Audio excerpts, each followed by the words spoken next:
Hummus दुनिया की शायद इकलौती ऐसी डिश जिसकी असली जन्मभूमि पर आज भी कई देश दावा करते हैं। करीब 13वीं सदी की मिडिल ईस्टर्न रेसिपी किताबों में इसका सबसे पुराना लिखित जिक्र मिलता है।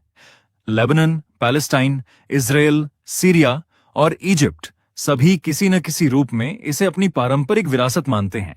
शायद इसीलिए हमस सिर्फ एक डिप नहीं, बल्कि सदियों से चली आ रही एक विरासत है।